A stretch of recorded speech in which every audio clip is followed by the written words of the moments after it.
On this episode of Micromatic, I get a package from Russia. So guys, I have something to admit. A couple of weeks ago, I had a really bad gas. And no, it's not that kind of gas. It's not the kind of gas you're thinking of, at least. The kind of gas I had is gear acquisition syndrome. It's an illness. I think it's registered in some medical books somewhere. Gas is an illness that affects photographers from time to time, where they just sort of inexplicably have this need to get crap they don't need. And I had this. I had gas pretty bad. And so a good way to satisfy gas is by looking at vintage lenses. If I were to buy a new lens, right? If I wanted to satisfy my gas with a new lens, I could be spending hundreds of dollars. But if you look at vintage lenses, a lot of the times you can find really cool lenses for pretty cheap. And so to satisfy this particular bout of gas, I actually went and looked at a lens that I've had my eye on for a while, and that is the Helios 58mm f2 lens.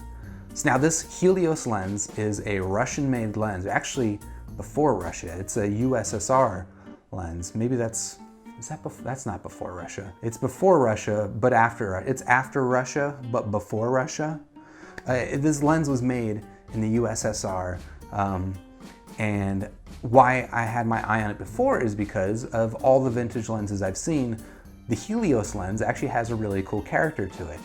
If you've seen my previous video where I talked about the Fujian 35mm lens, one thing I really like about that particular piece of glass is the character to the bokeh, and the Helios is similar. Now, its character isn't necessarily similar to the Fujian lens, but it does have its own character to the bokeh, and so that's why I looked at the Helios.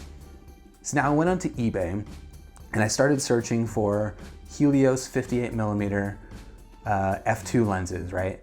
And an important thing to note about this lens is there are a bunch of different versions of it, all right? There's the 44-2, there's the 44M-6, there's the 44-3. I gotta be honest, I don't totally know what they all mean. I actually went with the 44-2, and it's not because I did a lot of research and found out that the 44-2 is the best, it's because the 44-2 looked the coolest. Should I be proud of that? Probably not. Maybe I'm not proud of it, but that is why I picked the 44-2 of the Helios lenses. They all seem to have roughly the same character to the bokeh and to the photographs, so I wasn't really super concerned about picking the wrong one. It was more about, I guess, aesthetics and finding a good buy. And now in this particular case, I bought this lens. I picked this up on eBay probably 2 or 3 weeks ago. It's literally from Russia. The eBay description said something about, and this is kind of in broken English, so maybe it's not totally accurate. It said something, and this is kind of in broken English, but it said something about finding a set of these lenses in the factory.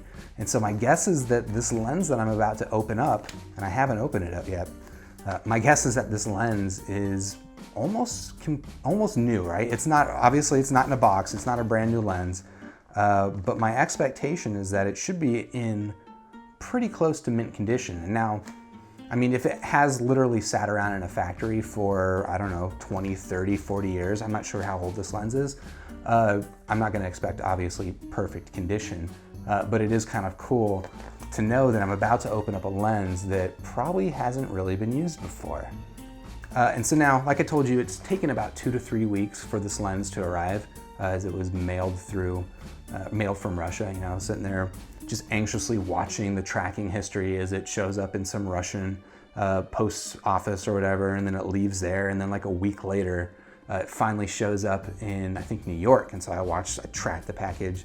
This is the kind of stuff that happens when you get gas. It's not healthy. I don't recommend it to anybody. So I went onto Amazon, I picked up a lens adapter, this guy right here, because it's gonna be necessary. The Helios lens, naturally, is not made for micro four thirds, it's made for an old M42 mount.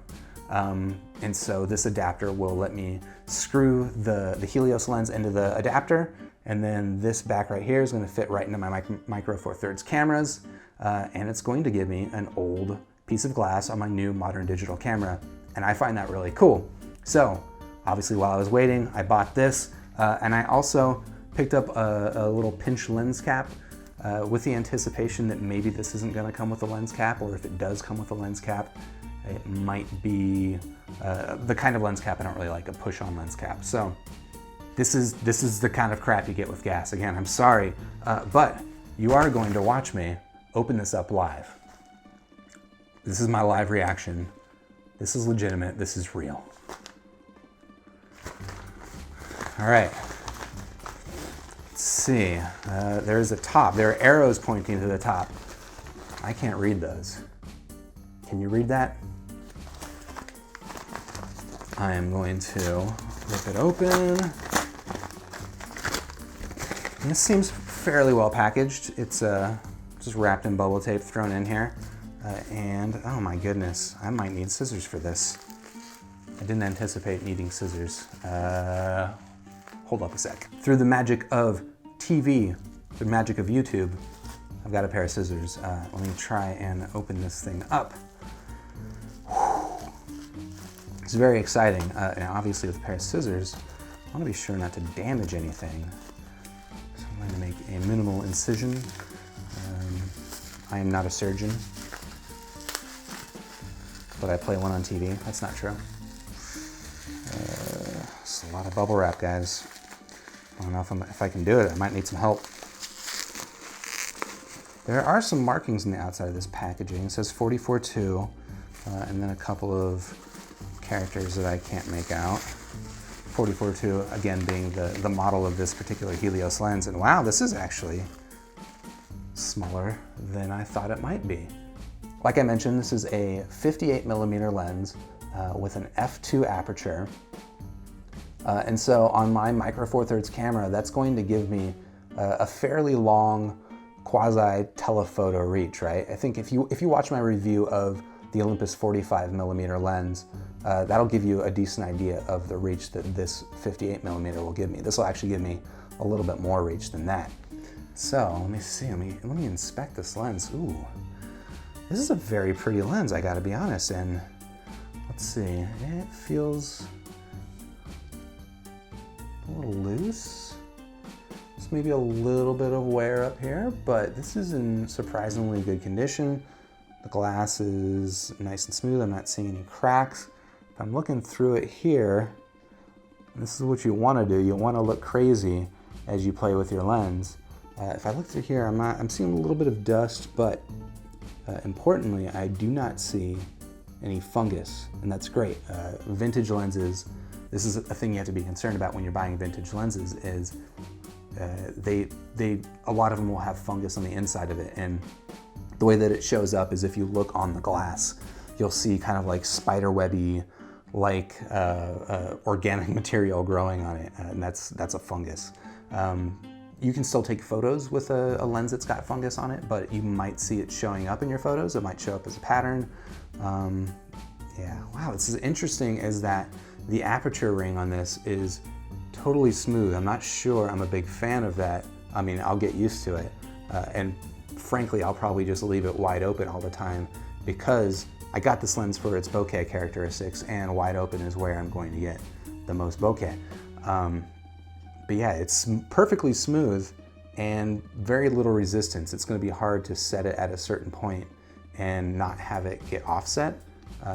But again, if I leave it wide open, that's not too big of an issue. Let's see, focusing.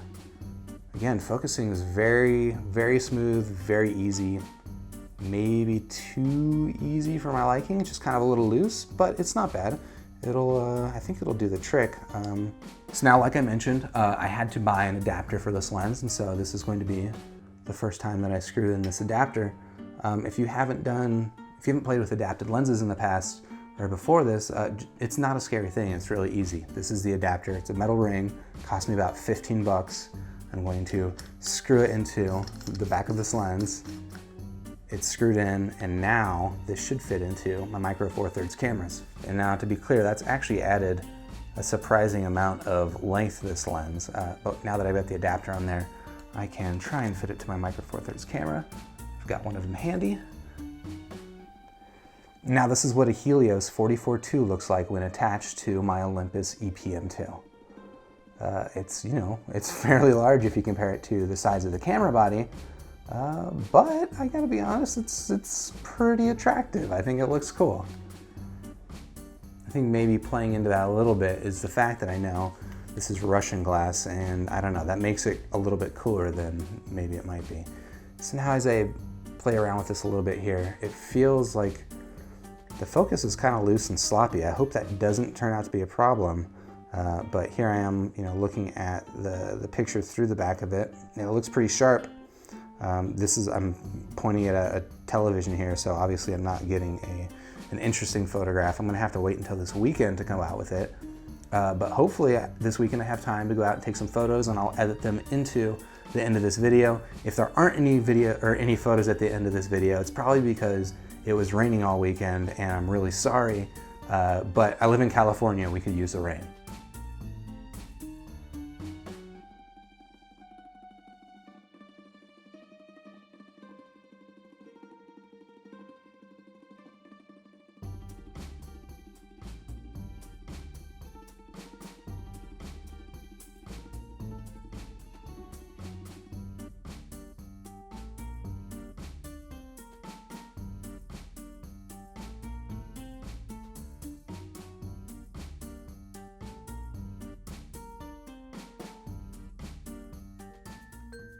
So now that was my experience with gas. I hope it wasn't too gross. And that was also the Helios 44-2 lens. If that looked interesting, maybe hit the like button down below, share the video with a friend that might be interested in this sort of photography. And if you would like more videos like this, subscribe to the channel, and I'll see you next time in the next episode of Micromatic.